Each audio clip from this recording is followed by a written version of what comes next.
Yes. In the early 1990s, anyone living in the United States who paid even a little attention to the nightly news or daily newspapers could easily have been terrified of the alarming crime rates, and people were particularly afraid of becoming victims themselves.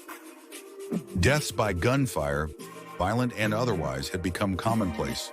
So too had car checking and craft stealing, robbery and rape. Violent crime was a gruesome, and things were about to get even worse. Much worse. In the 1995, the criminologist James Allen Fox wrote a report for the U.S. Attorney General that grimly detailed the coming spike in murders by teenagers.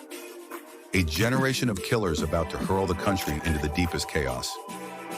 Experts expected that the rate of teen homicide would duplicate over the next decade. And then, instead of continuing to rise, the crime rate began to fall. It was persistent with incremental decreases year after year, and it was entirely unanticipated. By 2000, the overall murder rate in the United States had dropped to its lowest level in 35 years.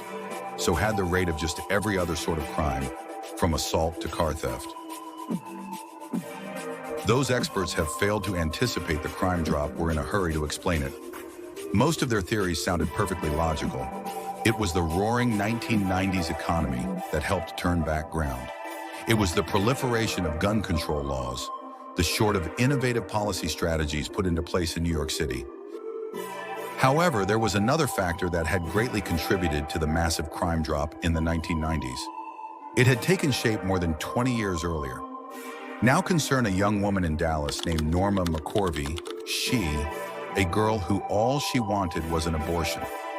She was a poor, uneducated, unskilled alcoholic, drug-using 21-year-old woman who had already given up 2 children for adoption, and now in 1970 she found herself pregnant again. But in Texas at that time, abortion was illegal.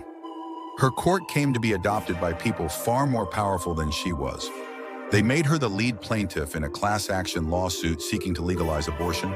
The defendants were heavily weighed.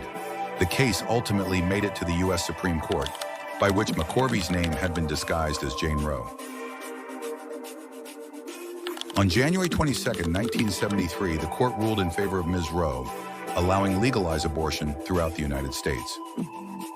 By this time, of course, it was far too late for Ms. Roe to have an abortion. She had given birth and again put her child up for adoption. As far as crime is concerned, it turns out that not all children are born equal. Decades of study has shown that a child born into a diverse family environment is far more likely than other children to become a criminal. And millions of women most likely to seek an abortion, including poor, unmarried, and teenage mothers for whom a legal abortion was too expensive or too hard to obtain, often face significant adversity. They were the very women whose children, if born, would have been much more likely than average to become criminals. But because of the landmark Supreme Court case Roe v. Wade, these children weren't being born. This powerful cause had a drastic, distant effect. Years later, just as the unborn children would have entered their prime crime-committing years, the rate of crime began to plummet. So it wasn't gun control, a strong economy, or new police strategies that finally curbed the American crime wave. It was, among other factors, the reality that the pool of potential criminals had dramatically shrunk.